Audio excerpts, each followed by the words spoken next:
We wanted to have WH Park join us here off the top to talk just a little bit about the career of Terry Funk. And there's so many different ways of which we can go, WH, in terms of Terry Funk and his influence as, you know, in just so many different areas of the industry, and he did them all. But I kind of want to just start with when Terry Funk first came onto your radar. Can you go back to when you first, I'm going to guess it was probably sometime in the 80s in WCW maybe, but let me know when Terry Funk kind of came into your orbit. Oh, in the WWF, when he was feuding with the Junkyard Dog. Okay. And he did the famous angle with the ring attendant who put on his cowboy hat. And then he proceeded to beat the living shit out of the guy. And then from that moment on, I was like, who is this guy? This guy's like, holy, he is like one mean dude. And like from there, he's like, you know, doing the stuff with the Junkyard Dog. He's being managed by Jimmy Hart. He teams up with Dory Funk Jr., his brother, later on, Hoss Funk, and then they bring in Jimmy Jack, and then then he kind of disappears off my television radar after he leaves the WWF. But I'm following him through the aftermags. He's doing, I think he's mainly Memphis, and then he's wrestling in Japan. He's wrestling in, you know, like Puerto Rico. And then he finally comes back to do the famous angle with Ric Flair in the dying days of NWA before it becomes WCW. And then it's like, okay, he's back. And then it's just, he's an ever, you know, he's always there in wrestling, I feel. And then when I'm getting into Japanese wrestling, particularly New Japan and All Japan, is like, oh, okay, he is so important to All Japan especially. And then later on you discover, okay, he's also so important to the popularity of FMW, and really a pioneer of of deathmatch wrestling from the days of FMW and then IWA in Japan to ECW.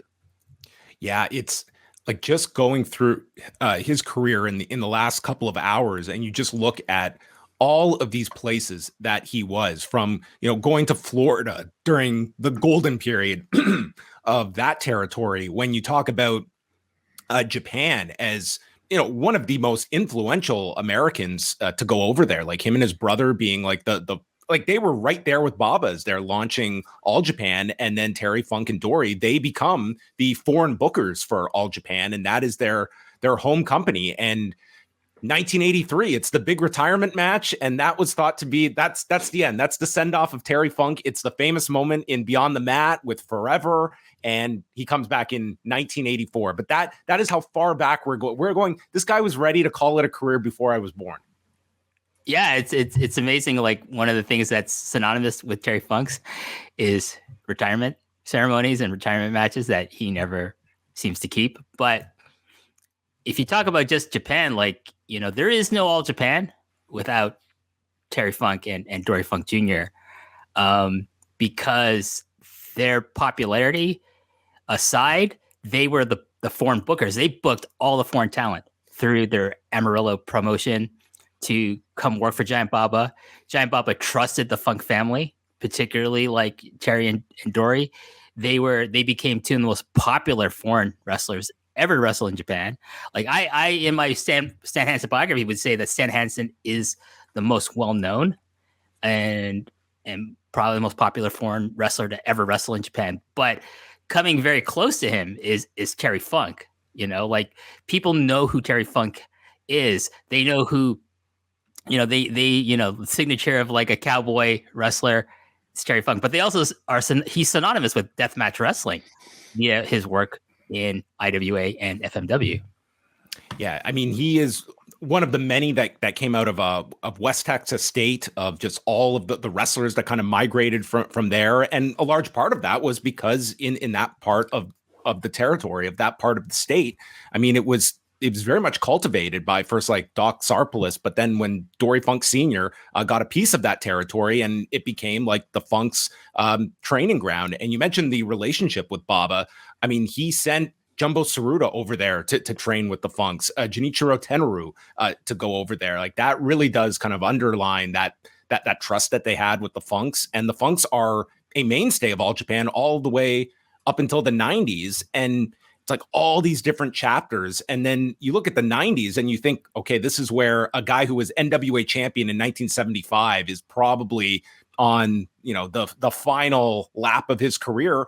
And the 90s, you could argue he has some of his biggest impact when it comes to what he did with FMW. I mean, trying to get like helping Smoky Mountain Wrestling get off the ground. Of course, there's the ECW influence throughout the 90s where he was so key to that first pay-per-view.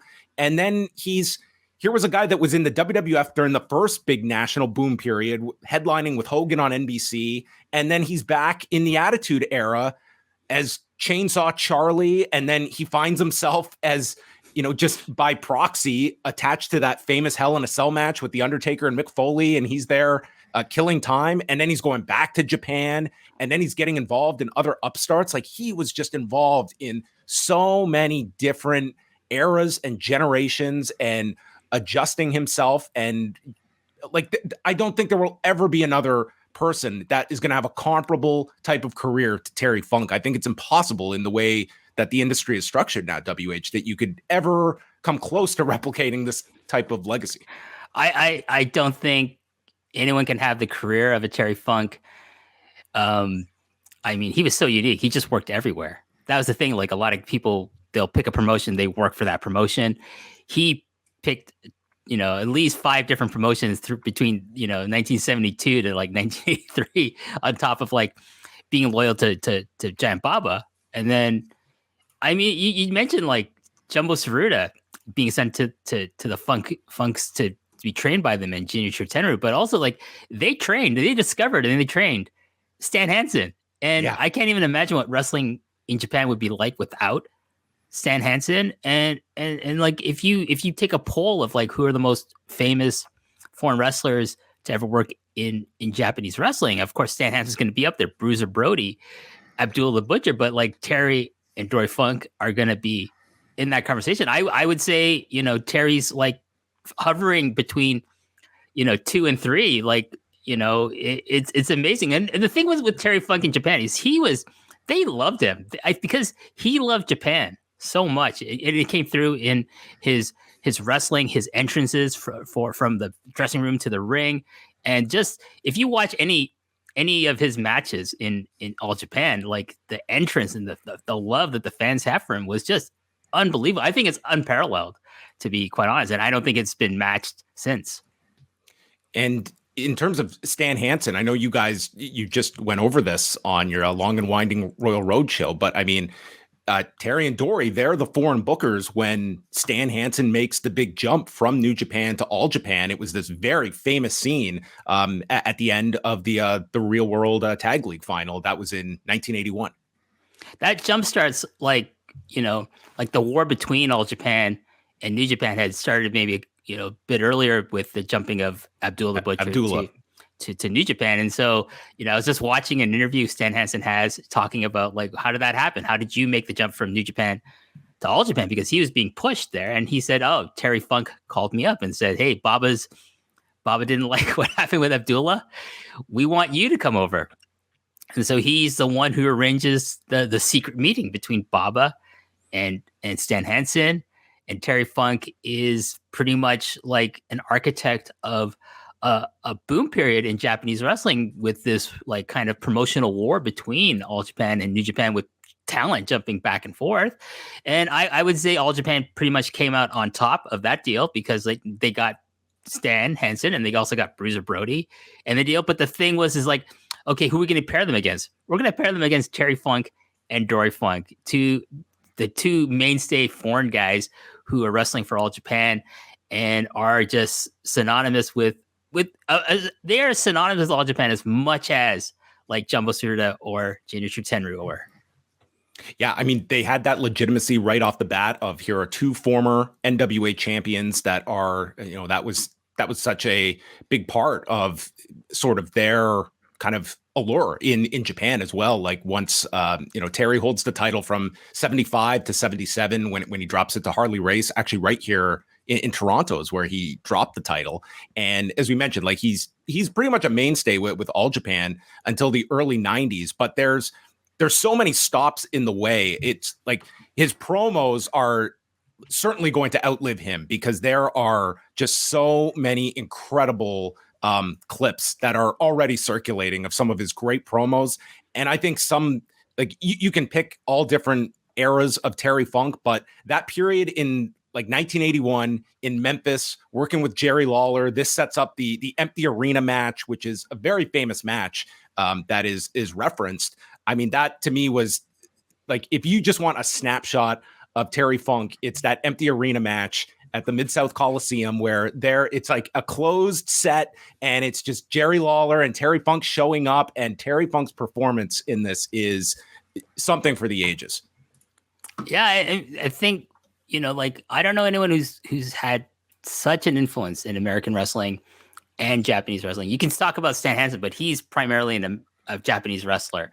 Like, his influence is primarily in Japan, but Terry Funk spans the globe. He spans like into Memphis, into Florida, into the national promotions of the WWF, of WCW, and he has so many amazing feuds. I mean, we could talk about his feuds with Jerry Lawler, with Ric Flair, with the Junkyard Dog, and we just go on, and like all the matches he had with Jumbo and Tenru and Brody and Hansen. It's quite a career. Like, and the fact that he was able to continue doing this well into his 60s was like, it's pretty impressive. And I've always had a great deal of admiration for the love Terry Funk had for professional wrestling, but also like how much he wanted to give back to a business that he felt gave so much to him.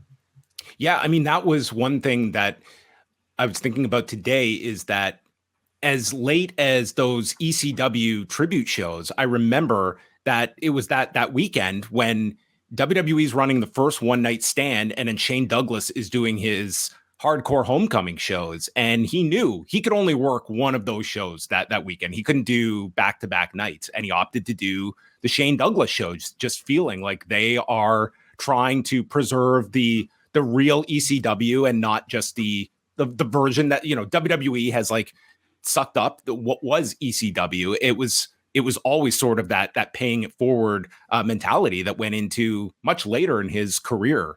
And then the following year, he had many stints when you look at it with the WWE from the 85-86 period. He comes back, if this is a somewhat well-remembered story, when he was going to be one of Shawn Michaels' mystery nights at the Survivor Series in 93. And then the night before the Survivor Series, he left a note for Vince McMahon that he was going home because his horse was sick. And that was the last of Terry Funk for that run.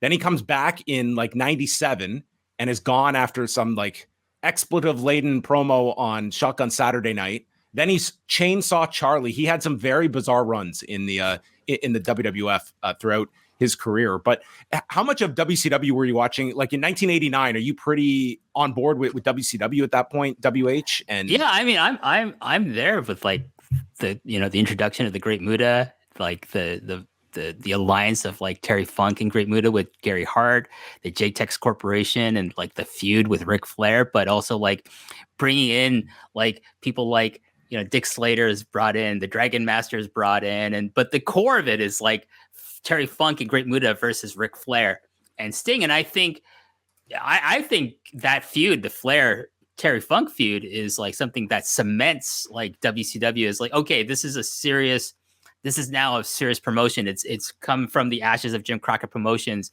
And you also have like not only Flair and Funk at the top here, but just bubbling underneath are Sting and the Great Muta, who are like just bubbling, like, they're like, okay, if we can get these guys to this Funk Flair level, we're going to be able to give Vince a run for his money. They ended up doing that, but hey, I give Terry Funk a lot of credit for sticking around as long as he did. And then, I mean, we can also talk about, good Lord, like FMW. Like, I don't think FMW becomes as big as it did. I don't think Atsushi Onita, as charismatic and as influential as he was, I don't think he becomes as big as he is without, Terry Funk in there. And then like later on, he then applies his kind of stamp of approval to IWA and the King of the Deathmatch shows in Japan with Cactus Jack, aka Mick Foley. Do you know like what is the transition that goes from All Japan to how does he get to FMW, and explain a bit about FMW, because here is a company that is drawing these, like they're running stadium shows, and they have no television at the time. I'm not 100% sure, but I would imagine because the Sushi Onita was, he started off in the All Japan dojo. He was in All Japan when Terry Funk was there, so they know each other that way. That, like, Terry Funk has a retirement matches. I think pretty much Bob is like, no, you've retired. I don't want to put you back in the ring necessarily. But then maybe Onita's like, hey, what if you want to come back to wrestling in Japan? Why don't you come do this stuff? And I can only imagine Terry Funk was like, hey, yeah, what you're gonna? There's explosives and barbed wire. Sounds like me wrestling in Florida and Memphis. Like, yeah, let's bring that stuff to Japan. I think to be able to be a kind of a pioneer of a different style of wrestling in Japan and be part of like something that's obviously working with Onita, is something that was very appealing to Terry Funk. And then when business is down with FMW for a variety of reasons, like I don't know what the relationship with Onita and Funk was, or Funk with whoever was in charge of FMW by the time he jumps to IWA Japan and does the deathmatch stuff over there. But like, I mean, I don't think this stuff gets as much press and as much like coverage as it does in the West if it's not because of Terry Funk's involvement in it. And those like IWA shows, and in particular, like the King of the Deathmatch tournament, I mean, this was the tape to get. And a huge commercial that they got was when they ended up showing clips of this on Raw to really enhance Mick Foley and get him to that next level. And like, I just remember in the late 90s, a friend of mine going to an ECW show, and he bought one tape, and it was this King of the Death match from 1995. And he invited me over, and we just put this tape on, and it was like we were watching something illegal. And getting to see this, and here is like Terry Funk, and this just becomes such a famous tournament, famous tape, and it's it's Mick Foley and Terry Funk that just put such a big spotlight on it. But again, like that was most people's introduction into IWA in Japan. And he, it didn't last as long as as FMW would, but I think Big Japan Pro Wrestling owes a big debt of gratitude to the legacy of Terry Funk, because without him and Onita, I don't think I don't think it lasts as long as it has, like to this day. Like deathmatch wrestling, hardcore wrestling is such a popular thing in Japan because one of the most popular wrestlers to ever wrestle in Japan decided, I want to do this. Like, you can't see me in All Japan anymore, but hey, guess where you can watch me? I'm going to be in FMW, like, bleeding and getting torn up and being exploded with landmines with Onita. And there you go. And then I think the rest is history. Like, and that then permeates over to like, America with ECW especially. And Terry Funk's obviously involved with that as well.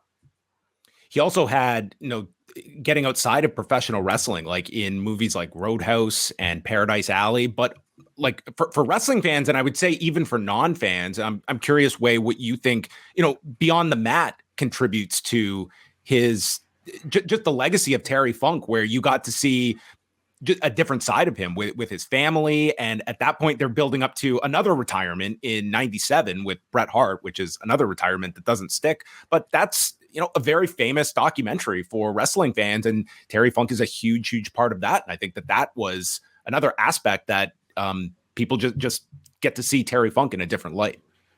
I would say probably a good deal. He's not somebody who I would say, despite, spending a lot of time in the WWE, I mean, was never a part of like the class of Hulkamania. And I don't know if he really enjoyed the same mainstream level of success as maybe a lot of his contemporaries. So for those who might have seen that personal side of him through the documentary, I thought it probably gave you a different perspective on, not just Terry Funk, but just maybe veteran wrestlers. And I would assume influenced a great deal of, the wrestler. Is that the name of the movie? I forget at this point now. Darren Aronofsky. The wrestler, yeah. The wrestler. Yes, that's right. Yeah, it's been a while, everybody. So yeah, I would say Beyond the Mat probably, I mean, was certainly one of my first introductions. Yeah. Yeah, it was when you look back, and you're right, like he had his all different runs in the WWF, and he was someone that I would still say, like, if you're looking at the legacy of Terry Funk, it's like the WWF is like way down the list in terms of, and this is someone like he headlined a Saturday night's main event with Hogan. Like I would say like that 85, 86 run that you were exposed to, WH, would probably be his most sustained run, but this is not a guy that was just, it was off of the WWF exposure that that was down the list for him. He crafted such a legacy, and it was all over the world and in really impactful ways too. When you look at, just for modern fans, I think they will associate him with ECW in many ways. Oh, I think so. I think, like his, kind of mentorship of people like Tommy Dreamer and of course Mick Foley is something that's also part of his legacy. I mean, just outside of wrestling, outside of being a wrestler, like it's unbelievable, like the influences he has had, him and his brother have had on wrestling. Like, like there's a lot of wrestlers who pattern themselves after him will tell you like, oh, Terry Funk was my favorite wrestler. Min's Teo in Terry Boy. Michinoku Pro. He was Terry Boy and he wrestled, his style of punching was patterned after Terry Funk because he was a huge Terry Funk fan. And a lot of people in the independent wrestling scene in Japan humongously like a huge debt of gratitude to Terry Funk, and they often show it in their matches, like, or sometimes with how they dress. They like the famous, like we have this image of him with his trunks over striped pants. Like that's sometimes you see, sometimes people pay homage to that look when they're honoring Terry Funk. Or like you have a lot of cosplay wrestlers in Japan, like people pretending to be other wrestlers. Like the most famous ones usually are like Stan Hansen and Bruiser Brody, but like Terry Funk can show up once in a while. People like pretending like I'm going to dress like Terry Funk, and usually it's like this era of Terry Funk that they're dressing up as. Yeah, when I see these tights, one of the things I remember about is that it's a very forgettable WCW run that he has in 2000, and there's a match that him and Chris Candido have where they end up in the horse stable. Do either of you remember this? And they're wrestling around an actual horse that like lifts its leg and like nails Terry with like this horse that nails him. And like this could have been just a disaster on an episode of Thunder. And I mean, it's just when you just sit down and you could go through hundreds of these different scenarios of Terry Funk, and they're just the most wide ranging, like a guy that can be attached to an episode of Thunder in 2000, and you can tie into Johnny Valentine in the mid 70s. Look at this. Way is on top of everything here. I mean, this was just, again, like you will never be able to duplicate a career like this that just had such a, like the most varied career that I think you could possibly paint. And when it comes to foreigners in Japan, like I don't think anyone would, well, where does a Terry Funk kind of level off at in terms of like influence in Japan when you're looking at like the biggest names of your Abdullahs, of Dick Byers, of Stan Hansen's? Is Terry Funk comparable, slightly below like those three? Like where is a Terry Funk, and what kind of coverage do you expect a Terry Funk to receive with his passing? I think massive coverage and in like Weekly Pro Wrestling for sure. I think all the shows, all the shows are going to have like 10 bell salutes to him. New Japan, All Japan, Pro Wrestling Noah, they're all going to pay tribute to him, and I would imagine people are going to do Terry Funk spots in their matches for the next couple of weeks. Where does he stand in the pantheon? Like he's like in the top four. Like he's Stan Hansen, Brody, Abdullah, Terry Funk. I think he surpasses Dick Beyer. I think because Dick Beyer was of a certain generation, and like he helped popularize Japanese wrestling in its heyday, at its start. But the people who kind of shepherded to another level through the 70s through the 90s are Stan Hansen and Terry Funk and Abdullah the Butcher and Bruiser Brody. Those are the four that I would say have the most cultural impact to people? Like, who do you think of when you think of an American wrestling? If you ask a Japanese wrestling fan, they'll probably say Stan Hansen, but then they'll probably say Terry Funk, and then like Brody, and I don't know like how many people think of Abdullah as an American wrestler, but as a foreign wrestler, he's up there for sure. But for like I do maintain Stan Hansen is like the pinnacle. He's at the top of the mountain, but right below him at the next plateau is probably Terry Funk. As we wind this down, are there any? Is there one specific match that comes to mind? Are there any like matches that immediately come off the top of your head that you're drawn to with a Terry Funk? I mean, like the stuff he did with Flair for sure. Like the crazy angles where he's like putting the plastic bag over Flair's head. that's like memorable. I would say there's one where he like pours motor oil on top of his own head. I mean, the guy just went everywhere. Just like there was no there was no line. He was not willing to like cross over just to get an angle over, whether it worked or not. And he was also a very, very sharp guy that could learn from angles that did work and didn't work. And I think that very much goes back to the mentality of growing up in a family that, I mean, you lived off of what you drew. And if an angle missed, it was like that affects your livelihood. And I think that very much informed his like business savvy throughout his career of learning from mistakes and understanding what draws, what doesn't draw. Definitely like his run in All Japan. Like that's the thing I would recommend just to see, my God, the popularity he had. And then like a lot of the stuff he did with Dory Jr. as his partner. There's like the matches they have against Hansen and Brody. There's the matches they have against, Jumbo Tsuruta and Tenryu with different partners. The Road Warriors, like there's a lot of fun stuff that you can see. But I think why I would recommend his All Japan stuff is because watch the connection he has with the fans and vice versa. It is amazing. Very, very few wrestlers have a connection with the Japanese audience that aren't Japanese as much as Terry Funk did. Yeah, one to certainly check out is the Real World Tag League final. This was in '77, the first year that Dory and Terry won it against the Sheik and Abdullah the Butcher. It's just a really famous match, and just the crowd is losing their minds by the end of it. But there's just such a wide variety that you can check out. But WH, I want to thank you so much. WH jumped on board really last minute, and I really appreciate us getting to kind of wax poetic about Terry Funk. I thought you would be awesome to have on. So thanks for the invite. It's an honor to be able to talk about such an amazing influence on the history of professional wrestling, on the history of Japanese professional wrestling. And I'm just looking forward to all the tributes, and I'm looking forward to like a longer article from you, John, on the site. And yeah, it's I don't know what else to say. Like R.I.P. Terry Funk forever. All right. Thanks a lot, WH. We appreciate it very much. Thank you, WH. And maybe a future long and winding royal road on Terry Funk down the road.